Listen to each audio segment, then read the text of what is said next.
It's my immense pleasure to be joined by Operator Starsky once again. He needs no introduction. If you don't know what he is, well, you can Google it, and there's plenty of stuff out there.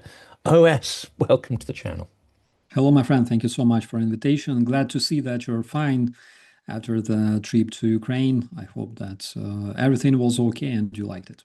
It was. I mean, I haven't really explored Kharkiv before. I'd only passed through briefly last year, and I have to say I was immensely surprised. I mean, it's a fantastic city with not just a fortress mentality and a literal kind of, fortress, um, but it's also got, tremendous beauty there as well. And you really feel the strength in science and engineering and culture and an extraordinary, let's say, directness in the character there. No, absolutely fabulous place, and but also I think maybe it's the first time when I've been to Slavyansk and stuff, and there, it sort of it feels like you know where you are, and it feels like. But in Kharkiv, there's a strange kind of sense where you're right in the center, and yes, air alerts going off all the time, and they're taking out Zapravki or petrol stations, so you can see it and feel it, but you have a strange sense of calm, like you're at the eye of the storm. But you just drive out 20 minutes towards the ring road and a district like Saltivka, and suddenly you realize that actually you really were in the eye of the storm, and the storm is extremely close. Yeah, and Kharkiv, by the way, is a very important city for the National Guard of Ukraine. We have academy in Kharkiv. We have quite a few military units. A lot of my friends uh, became sergeants and officers of the National Guard in Kharkiv, and basically that city used to be the capital of the Ukrainian oh my God, Socialist Republic in the USSR. So yeah, it's a really nice one. It's basically Kyiv number two. A lot of people think so. I think it's a lot more coherent, when it's rebuilt, as it were, and it requires a lot of rebuilding. I think architecturally and character-wise, it's a lot more compact, and actually it has a lot more coherence in terms of its character. And I think Kiev lost an awful lot of its architecture, obviously through the Second World War and subsequently. It's a brilliant city, and I can imagine if someone's bringing up a family in Ukraine, then actually Kharkiv would be maybe the number one choice for that, with parks, the zoo, and it's sort of more human scale. It's a fabulous place. There were, of course, some things that sort of stuck out. It really does feel on the edge. It really does feel a lot more dangerous. But then Zaporizhia, Kherson, and there are many places now that are being targeted for, well, let's face it, sort of it's a kind of ethnic cleansing, and that's the Russian strategy. But I just remember the most bizarre thing. Of course, you have Khartiia, which is one of the elite corps that has emerged in the war, and each one has their own philosophy. I've actually got the little book here. Uh, it's called The Commander's Word, and it is the template, the philosophy of the commander, and it's extraordinary to sort of read that and see that vision. But there's a dispute between Terehov, the mayor, and Khartia, which means that they are banned from advertising. So you see Khartia adverts everywhere in the rest of the country. In fact, they're ubiquitous, and you see them, in the approach to Kharkiv, which is not within his jurisdiction. But once you get into the city, the adverts disappear. And I'm like, this is strange. Well, it turns out they're actually having an argument, and the very unit that's defending the city and that entire oblast is actually banned from advertising. So they did something really clever. They created stencils, which could be spray painted onto buildings, which are kind of everywhere, and they're really creative. And actually, because they feel a little bit kind of edgy, they're 1,000 times more effective than billboards. So he's done them a massive favor indirectly. Yeah, and knowing the commander, of course, I understand where this might come from. So yeah, I'm not surprised. By the way, speaking of the architecture, a lot of buildings and like those old beautiful buildings made from stone and concrete in Kharkiv were actually influenced by Germans because it turns out that there was enormous German population, ethnic German population on the territory of Kharkiv and Kharkiv Oblast, and they actually influenced the local culture a lot. So yeah, it's very interesting. Maybe the culture of sort of science, maybe there has some of the roots in that as well. Since we last spoke, extraordinary things are happening, extraordinary things that seem to be pivoting the war in Ukraine's favor, and this is the middle and deep strike. Could you describe why this is maybe quite an important move, and maybe it starts to trace the outline of a potential victory? Or do you think we're still a long, long way from something that could be described as a victory? I would not say that we are a long, long way from victory. The question is rather, uh, will Russia collapse soon or not really soon? Not if Russia collapses, right? The mid strikes and deep strike campaigns that Ukraine currently conducts on the Russian territory, like I think by now everybody understands how important they are, because not only we strike the wallet of Russian terror, not only we strike the very thing that keeps the Russian war in Ukraine running, but we're also disrupting Russian logistics so badly, so the Russian offensives keep collapsing, and they cannot supply their troops, the troops directly on the front, because their logistics simply cannot reach there. And this is something so crazy because Russia was hitting Ukraine for more than 4 years, and they still couldn't disrupt Ukrainian logistics, no matter how bad their strikes were on Ukrainian railway and Ukrainian highways, the gas stations, and yada yada. But still, they were completely unable to do that. While Ukraine did it, like we started, I believe, earlier this year, and we can see amazing result. I remember when I tried to research more about the Russian shadow fleet. I saw numbers like 600 vessels, 900 vessels in about 2 weeks. Madar destroyed 200 vessels of the Russian Shadow Fleet.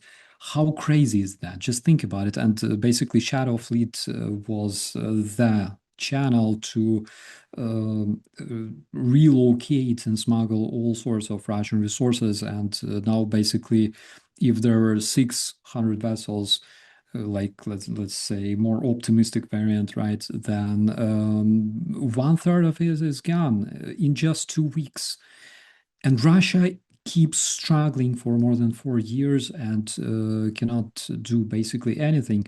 Yes, we have problems with intercepting Russian ballistics, but there's already plenty of solutions being built to counter that.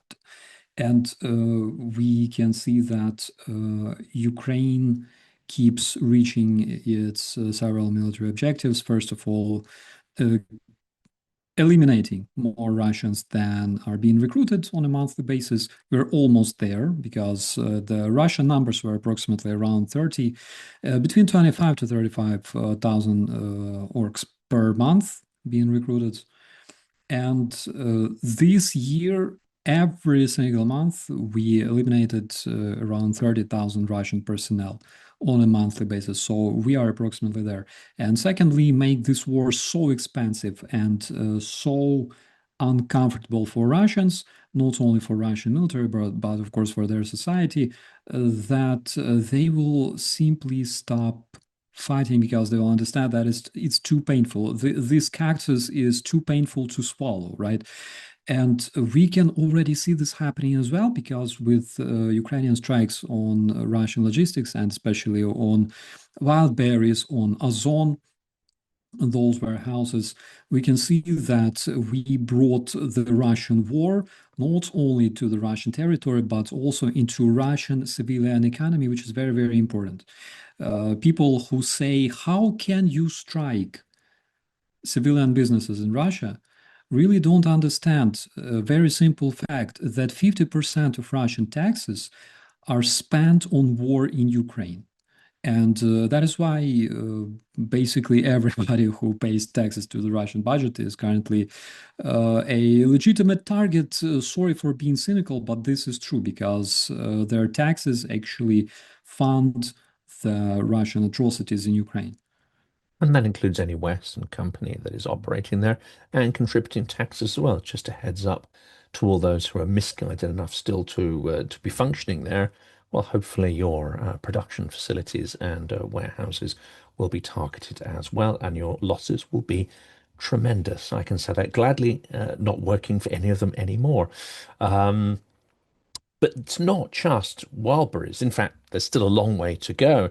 Wildberries has lost between 10 and 15% of its capacity. It's not the only distribution center. There are many more. But again, this has only been going on for a week. So one can imagine after a couple of weeks, this will be treated. But it also is the vessels, as you say, on the Black Sea and the Azov Sea, which are now closed. One hopes they extend this to the Baltic. I think there are, more logistical challenges to do that. But it's also the attriting of logistics and supply routes into Crimea, taking out bridges, infrastructure, electricity, and almost creating like a buffer zone, which is, let's say, denuded of infrastructure, both to support civilian and military. What's the outline of the strategy you see here, and why is it important that this is now unfolding, perhaps with a view to winter? It's difficult to imagine we're in the depths of or peaks of summer right now, but actually, it seems to me that a lot of this strategy is preparing the groundwork for winter campaigns and pain for Russians. First of all, I think it's still about money, about finances, because Ukraine's objective is to make this war very, very expensive for Russia. Ukraine's objective is to make upkeeping the Crimean Peninsula very expensive and very painful for Russia, and that's exactly what we see nowadays. We see that 75% of Russian ferries in the Kerch Strait don't work anymore because they turned into coral reefs. But I believe that that is the primary objective. Whether it's a preparation for a military operation, for landing, for example, I cannot tell you, nobody can tell you that because, of course, Ukrainian military keep their secrets, and I wouldn't told you even if I knew. But we can see that the peninsula is being isolated more and more, and that's also very, very symbolic because Russians would come to Crimea, they would pay money and buy the houses, empty houses where Ukrainian families lived and then moved out in, for example, 2014 or 2022. And they moved in instead of those Ukrainian families that lived there, and they had perfect life. Putin actually achieved something very, very important since 2022. Basically, he said that the war will not touch ordinary Russians and everything's fine. Russians living in Russia, they didn't really feel the war. It was always taking place on the other side of the screen, somewhere on the television in parallel reality. They didn't care. And now all of a sudden they start caring about this. And Crimea was basically the same because to Putin it was very, very important to show even the citizens of Crimea that you are part of Russia. Now everything's perfect. Russia is your motherland. We care about you. We protect you. Don't worry. The war will never come to your door. And turns out that it did. And it was very, very painful experience. Empty beaches in Crimea right now. I can see a lot of reviews on a daily basis coming from the locals that nag all the time because tourism was one of the main sources of income in Crimea, and now basically everything failed. Russians don't want to go to Crimea because there's no fuel, there's no service, there's no electricity, of course, and stuff like that. So this is also very, very symbolic to show that Putin cannot protect not only Crimea, he cannot protect his own Russian territory, right? Because Crimea is occupied territory of Ukraine. And Putin cannot protect all the targets that are being aimed at by Ukrainian missiles and drones. The number of those targets grows. Apparently, Russians didn't expect that. Apparently, they thought that the war will only take place on the Ukrainian territory, basically let Ukrainians suffer, not Russians, right? But now Russians can see that their air defenses cannot defend basically anything because Russia is too big. There's too many targets. There's too many warehouses, logistical depots, ammunition storages, oil storage facilities, refineries, and stuff like that. So to me, this is symbolic. The so-called campaign for isolation of Crimea. It's symbolic, and it's also one of the ways to make it very, very expensive. And by the way, today we can see that Putin basically abandoned Crimea completely. There's nothing in Crimea at this point. People don't have anything, no fuel, no food, no products. The grocery stores don't work, and basically Putin failed big time. And if he loses Crimea, or rather when he loses Crimea, I believe that pretty much that will be his end. And of course, you say it's not that cold necessarily in Crimea, but one can see perhaps if this moves on, I know the campaign was supposed to be 40 days, but I'm thinking maybe this is a kind of Trump 40 days. It's like the end of 40 days. It's like another 40 days. Off we go. I don't see Putin necessarily giving in or even agreeing to freezing the lines of contact. I imagine he's getting false information from his vertical. I imagine he's incredibly stubborn, that he will dismiss, any advice he might get that things are bad. I'm not even sure he's being told they're bad, but if he is, he may just dismiss it out of hand because he doesn't care. So I can see this carrying on. Would Ukraine potentially utilize the cold in order to, again, bring this home to the Russian population, that this is simply not something that they should ascribe to? Freeze them out of their homes, potentially. Maybe this is already happening, because of the difficulties in gathering the harvest, make food scarce, spike food prices up to an insane degree. I mean, how much pain do you have to inflict before Russians say enough is enough? Or is there no point ever, simply because they have no agency and no power to organize politically? That's a very interesting question. And today I actually did a video exactly on that for UATV, speaking of social tolerance. Because social tolerance is actually the kind of resource that is probably even more important than drones, tanks, missiles, and even personnel in this war. The country that has more social tolerance wins the war. And we're talking about the resilience, the tolerance to the power to tolerate suffering.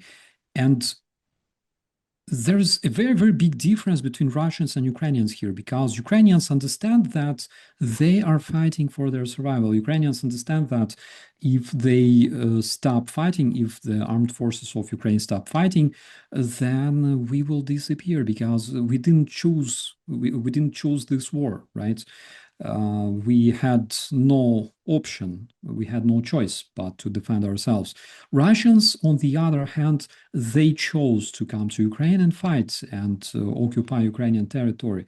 And that's a big difference, because Ukrainians are fighting for the right to exist. At the same time, the Russians they have a bit different approach to that, because they are resilient in some way, not because they have tolerance. They are resilient because they were raised and trained to be passive. Basically, that's it.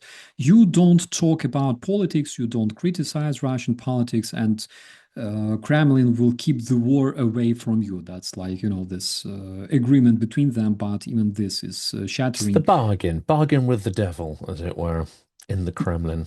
Yes, yes, absolutely. But on the other hand, we'll see what the elections will bring us in Russia, right? Or rather, whether there will be mobilization or not, because there's a lot of gossips that actually, yeah.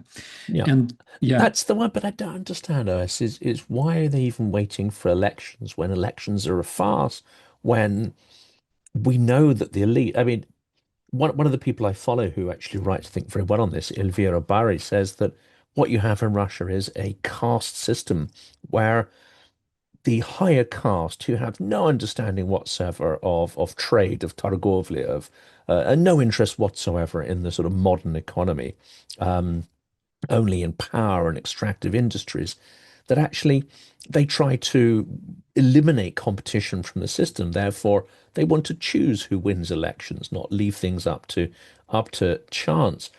It seems to me that it's not just Putin, but there's a whole class right at the top, a caste that would need to go in order for anything sort of sensible to happen. And they're not going to pay attention to what, the pain of the main part of the population, not just because they don't care. It's just they have no understanding of why it's important in any sense. But why wait for elections if everything's fixed? Oh, they are used to that. Most probably they just don't want any changes. They are accustomed to seeing the same old fart ruling them for 25 years. They don't want any change.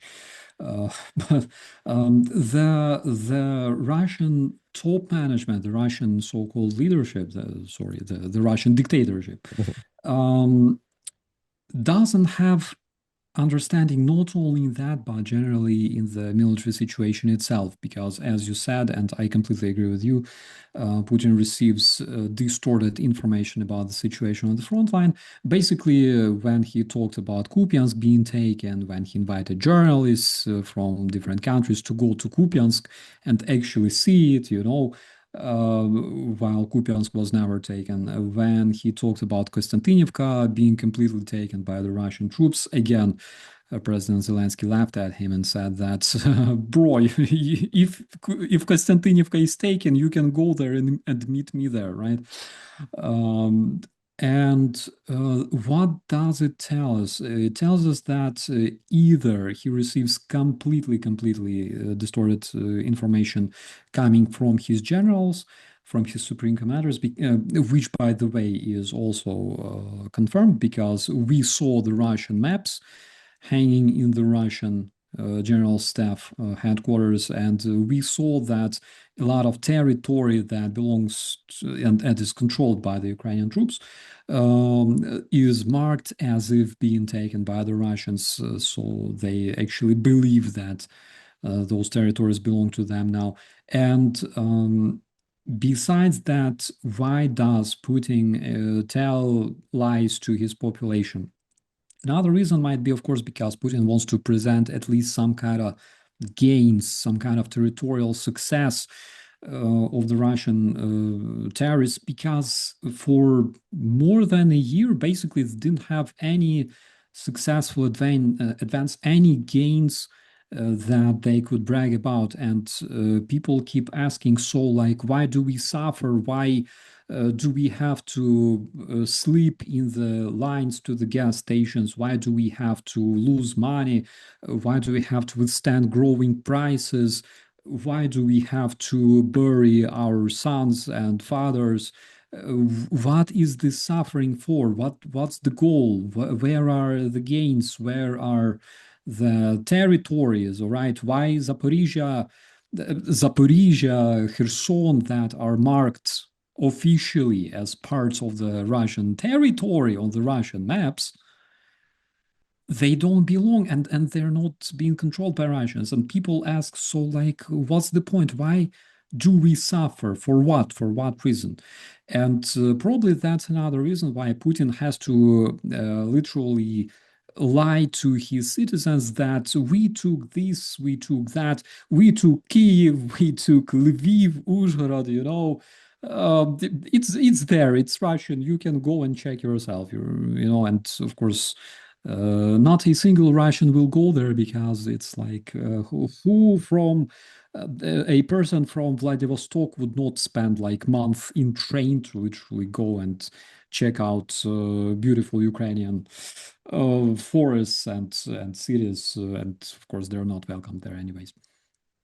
No, they wouldn't exactly be welcome with open arms or with bread and salt, which was, I think, what they what they expected right at the start. But of course, the brutality goes on, the sort of suffering goes on, and we've seen the pattern of Russian attacks change to, let's say, on the one hand, take advantage of the depleted interceptors. Indeed, I was in Kiev for the first, let's say, evening or nighttime that's changed pattern came in. And I remember very clearly You know, the thing where you know logically there's no aeroplanes, but you wake up and you hear what sounds like a low-flying jet, incredibly loud, just over your head, and you think, oh, it's a plane, and then then your brain kicks in and goes, well, there are no. So what the hell was that? And I think the terrifying thing is that kicked in, and you could hear the sound of explosions before the Trevorga went off. And I think psychologically that's something that's quite shocking to people. And then they punctuate it. They send a few volleys or salvos over, and then you have a few hours break, and then they do it again, and then a few hours. And of course, it's bookended because the first strikes are in sunset, and the other ones are in morning or even in the daytime, as happened this morning on a particular target. It seems some kind of military event was targeted, but they seem more brazen, and there's something more terroristic, perhaps, about the fact that these strikes come without warning, and the way they're structured is designed to, sleep deprive people and cause psychological terror. Yeah, first of all, welcome to the club. Now you will also feel interesting when you hear. That's basically what I feel even today. For some reason, I'm in Germany since 2024 and still not used to the sounds of airplanes at all, No, because in no. Ukraine, anything that flies generally kills. I remember February, March, April, uh, around June, July 2022, we only started being able to protect our cities more or less, and specifically Kiev, more or less from the Russian airstrikes, because that's when we received some of first air defenses from our partners. Again, Ukraine had S-300s, not many of them, and a lot of them were destroyed during the first days of the Russian invasion. And again, not many missiles and stuff like that. So Russians actually did pretty much what they do today.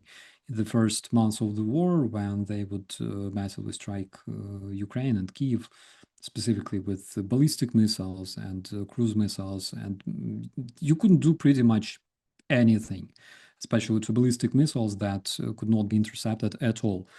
Cruise missiles, yes, we had interceptors, we had fighter jets and stuff, but ballistics, no. And Russian stockpile of of those ballistics, again back in 2022, it was absolutely enormous. The stockpile itself, then the strategic stockpile, it was absolutely crazy, and a lot of people still remember those days. We didn't pay much attention to the destruction only because Kiev and other cities were not that much destroyed back then. But eventually, we can see that it changed.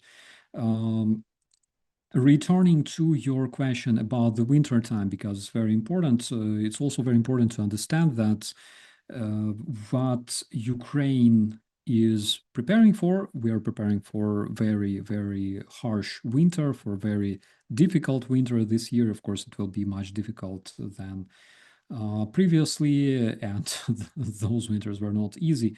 But we will conduct symmetric response to Russians for their actions 100%, because Russians must understand one thing.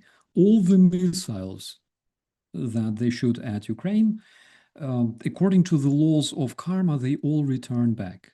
And they hit Russia's own facilities, because that's how life works, basically. And if Russians think that they can freeze Ukrainian people and stuff like that. First of all, they already tried for 4 years and they failed. And secondly, whatever they do will return back one way or another, because I don't know, they should rename their missiles to boomerangs or something, because that's exactly how it works. Well, we saw the Panzer systems assisting in the destruction of one of the Wildberries warehouses, which was fairly delicious. But it's with a sense of I wouldn't say sort of guilt, but whenever I was asked in the early 2000s, why don't I come back to Russia? I could make my fortune there. I can build a business. I can have a nice life. I can have a nice apartment.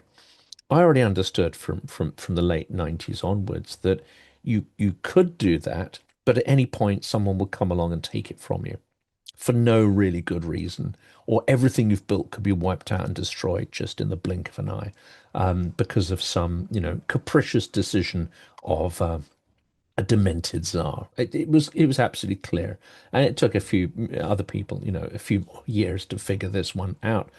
But it seems from many of the videos we've seen, many of the memes, and I really hope, OS, that you do one of your comedy sketches based on Wildberries and the reaction to it, because there's so much kind of comedy gold there.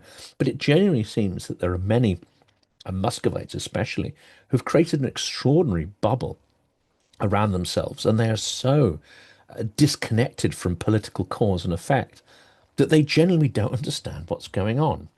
Is this even possible? I believe so because they don't allow themselves to understand the situation generally. They know that it's dangerous. Um, 13, the Russian so-called mill blogger, was literally arrested and like several hours ago and thrown behind bars. He nagged about it very, very much.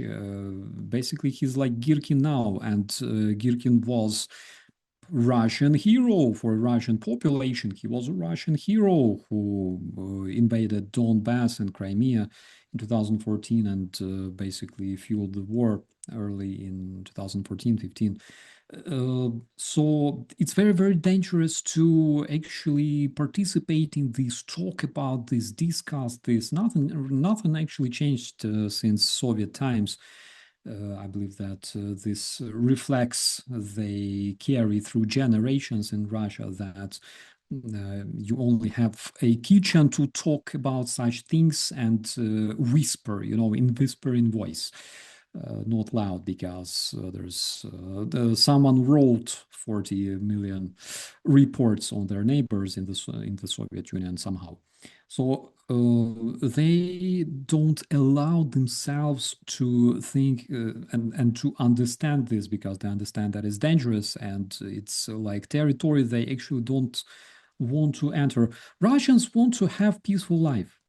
And generally speaking, Kremlin actually helps them in a way to have this peaceful life or at least have illusion that the Russians have peaceful life. However, this year Kremlin completely fails to provide that for Russians. Russians want peaceful life. They want to make money. They want to go to Italy to rest and stuff. And all of a sudden, they see that the whole world hates them. And the European Union currently discusses the possibility to stop giving visas to Russians at all because they're not welcomed. The Russian terrorists are not welcomed in the European countries anymore, luckily. And they suddenly start understanding that their life is actually a bit bigger than what they imagine in their convenient bubble when you are just a seller somewhere at Wildberries and your whole life rotates around a big warehouse, lip implants and stuff like that, and all of a sudden everything burns and you start asking questions. Why? How come? Why did those drones attack? What happened? Where was the air defense? Why is this happening? And of course, instead of asking questions to their leadership/dictatorship, of course, they say like evil Ukrainians attacked. I read the fighter bomber, the Russian degenerate the other day, who said, yes, Russia attacks Nova Poshta, which is basically like analog of Wildberries, we can say, in Ukraine. We attack Nova Poshta because Ukraine started the war against Russia, which is like completely interesting mental gymnastics, interesting way to put it. But apparently that's Russian perspective, and apparently that's what they're trying to believe. But on the Well, other they also hand, hit epicenter. So, I mean, one could push a little bit and say actually Nova Poshta is used extensively to get parts or components to the front. You could say actually there's an equivalence there, maybe. I mean, it's all wrong. Obviously, I'm not giving any weight to the aggressor, but you could say that actually Novopochta is a dual-use facility with an extraordinary network. But they're also hipping Epicenter, which is a DIY chain, which has no military value whatsoever. I mean, theoretically, you might be able to buy some wooden boards to build a dugout with, but I don't think that's where battalions go to get their building equipment. These have been systematically hit. One was just hit in Sumy just this week. So there's an extraordinary level of hypocrisy there, but it seems to reflect what I think Bomber Harris in Sycamore War said. Now, he's a controversial figure, but he basically said, look, the Germans started this war on the mistaken idea that they could strike us and we would not strike them back. It seems that same hubris or lack of historic awareness is exactly what the Russians have done. But unfortunately, the first couple of years, Ukraine neither had the capability to strike back, nor did it have the appetite from allies who wanted to also preserve this absurd notion that the war could be conducted on Ukrainian soil. That strikes me as an obscenity of an idea, and it was held almost universally as an axiomatic for the first couple of years of the war. Well, okay, let's be completely cynical, all right? Because that's the way politicians operate, right? What else do you expect? Yes, let's think. Let's think like politicians, all right? Do you imagine sending British citizen to Ukraine to fight for Ukraine's interests, or like even British interests in Europe, but on Ukrainian territory, let them die, send their bodies home and stuff like that? Of course, no. Do you want to spend your money on helping Ukraine or actually finance some of issues in your country? And that's basically the narratives that Russians are pushing all the time in British society and in other European countries, that, guys, you have many of your very own domestic problems. You gotta spend your money there, right? And a lot of politicians actually agree with that because, oh my God, like, yes, Ukraine and stuff, but come on, we have immigrants, we have Haitians eating our dogs and cats, we have like a lot of different, very, very important problems. And that is the way the politicians operate, the decision makers. And unless they are smart enough to understand that today it's Ukraine and tomorrow it's them, and they cannot run away from planet Earth. It's impossible. People try. Unless they understand this, nothing changes. But luckily for us, the decision makers understand this in Europe. They realize the Russian appetites. They have the data coming from the intelligence agencies telling that, yes, Russia is actually building its military bases and prepares to invade European countries, Baltic countries, within several years. That is why Ukraine, that's the only force that is protecting the whole Europe right now. And that is why they start being more active in that. Because when you think about Europe literally closing their eyes on Ukrainian problems 2014, 15, and all the way until 2022, basically know much about Ukraine. Ukraine had very, very bad marketing. Ukraine had very bad long-range capacity, of course, because Ukrainian army was pretty much ruined by all those pro-Russian regimes that ruled Ukraine for many, many years. And it actually takes a lot of time to restore, because even Ukrainian dictator Viktor Yanukovych in 2014 ran to Russia with the annual Ukrainian budget in his freaking pocket. So how do you think we should restore everything? Takes time. That's the problem. But what impresses me so much about my country is that we actually managed to rebuild, to invent new tool to reach our military objectives, and we keep working in this direction. Russians, with their production of drones, which is more scalable, more massive than in Ukraine, they still cannot compete with us because, again, social tolerance. We have different situation. We are fighting for our survival. That's maybe a topic for another occasion, but Russia actually has concentrated its drone production in pretty much a single giant facility. I really wonder why that is still extant, why that hasn't been taken out like Wildberries has, but that's maybe something for another conversation. Because the thing I wanted to throw at you is not only is Ukraine um, leading the way in a military revolution, leading the way in showing the world how not to fear tyranny and stand up to it. Um, they're also showing, I think, the cutting edge of democracy, mass participatory democracy. What's even more extraordinary is that it's in a time of war. I was lucky enough to be in Lviv over the weekend, and I got to film protesters with their cardboard placards and get a real sense of what the crowd was thinking. What what's your impressions of this? And what are the deep forces that actually are at play that are perhaps in conflict and are being resolved through this sort of less very public kind of dialogue?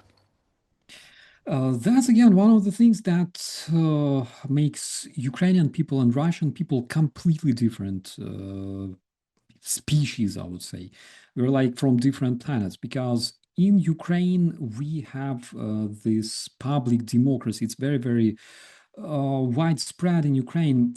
One thing, again, that people must understand about Ukraine, people watching us right now, is that um, we are natural born anarchists, actually.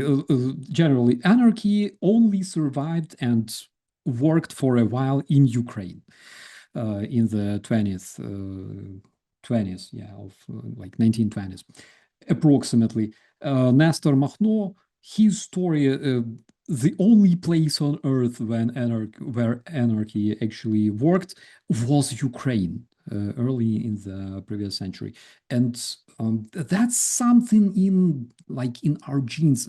Not like I'm very, very proud of that, but that's the way people used to live, village next to village next to village, and that's how those small societies, how they cooperated and lived together and fought together, and that is why we have again one thing that I'm not really proud about, but generally that's what makes us Ukrainians. We don't really appreciate, like, we don't really respect authority, all right? Because to us, freedom is everything, all right? We are our own authorities. That is why we don't really respect authority over ourselves. But at the same time, Ukrainians have this need to talk to the government that we elected to manage the things in our country. And this is something that makes Ukraine very, very special compared to Russians who don't understand this at all. They don't understand what freedom is. I read the Russian nagging in the social media about Ukrainian protests. They go like, what the hell is going on? In Moscow, those protests would be dispersed immediately with batons. How the hell? Why is it happening in Ukraine? Like, are they crazy or something? Why can't we do that in Russia ourselves? And that's basically the reason why I'm so proud, let's say, with my people, is because in Ukraine, democracy actually works and it comes from people to the management. Not always good. In the army, I saw that. In the army, where generally you're not actually supposed to discuss orders, right?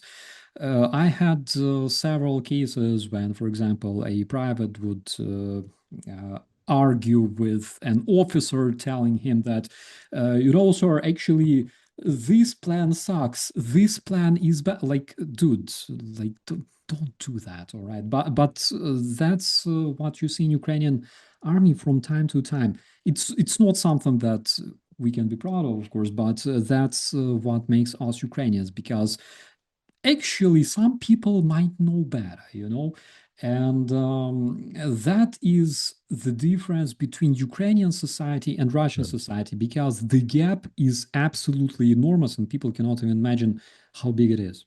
Surely sometimes it's absolutely necessary to say, do you know what? This is a really sucky plan, and it ignores the reality on the ground, and you're going to get us all killed.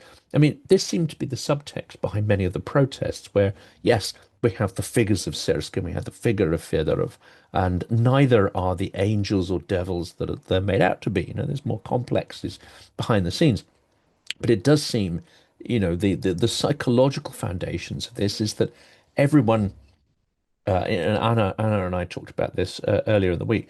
Everyone either has relatives who fought in the army, fight in the army, who've been wounded, missing, or killed, and everyone knows that at some point potentially they might fight in the army as well, and that actually there are good commanders and bad commanders, and the bad ones may well throw your life away for no good reason and no impact, simply because of this hierarchical thing and not being open to ideas, not being open to evidence, suggestion, etc. And that seems to be one of the fundamental struggles behind the protest, actually, is to make sure people's voices are heard.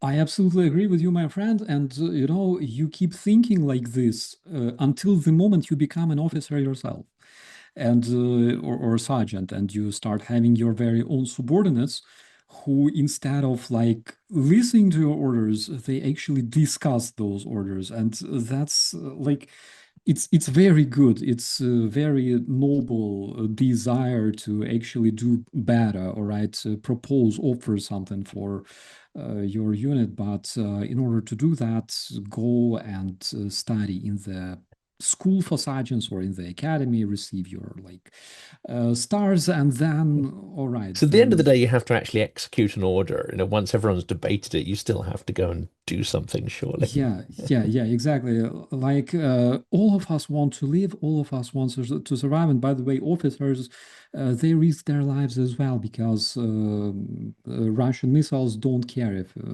if what sort of rank you have.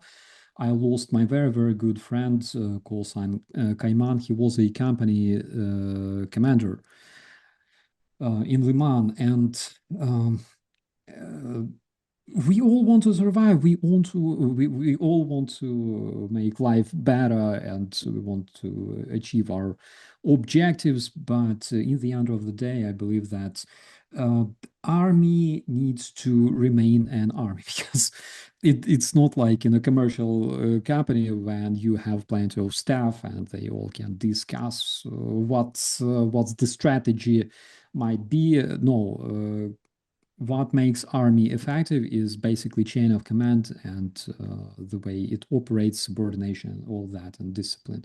So it's like one thing about Ukrainians that I think people should know, because that's basically what makes Ukrainians Ukrainians. I haven't actually worked for a company that's based on anarchist principles, and I have to say, all the companies I've worked for also have a chain of command. At the end of the day, you might think the strategy is ludicrous, but you still have to execute on it and make the best of a bad job. So that kind of sounds quite familiar. And if you don't like it, well, obviously it's a private company. You can walk away. You don't have that same opportunity in the military. Let's say you have to just crack on. The last question here. We've talked our way through this, and we've discussed, the mood in Ukraine. And in November, it was dark. Winter was just about survival. It picked up in March. Now it seems that the reality on the ground is matching the optimism that emerged in March, which is like, if we've survived this winter, we can survive anything. And now we see Ukraine getting, I would say, strategically, kinetically stronger, and Russia visibly weakening. What's your mood? What mood do you detect from the people you speak to? My mood and the mood that I detect from my friends and members of my family is that we will have a very, very hard winter in Ukraine. We will survive it, of course, but one thing that we will see as well is growing number of Russians whining and nagging in the social media, because Russians will have the same situation. Whatever they do to Ukraine, this year they will feel themselves. And the more they strike Ukraine, the more Putin screams at Gerasimov, make Ukrainians scream from pain, the more of that goodness they will be feeling themselves. And probably that's the moment that will actually make Russia's collapse just a tiny bit closer, because currently the situation in Russia is that it may collapse any moment, unlikely that it happens tomorrow. But on the other hand, I'm not a freaking Nostradamus. It might happen very, very fast. This is it. We cannot predict the time nor the place. What seems certain is that Russia is going to go into another phase shift as it has throughout history. And hopefully this time it is a terminal one because I'm not sure the world can survive many more convulsions of Russia. It needs to finally disappear, at least as an imperial entity, from the face of the earth. And then we have a chance, perhaps, of moving forward into a more modern world. Operator Starsky, thank you so much for everything you do and your voice of reason, calm, and humor in these dark times. And always immensely grateful that you can come on the channel. Thank you so much, my friend, and big thanks to all the beautiful people watching us right now.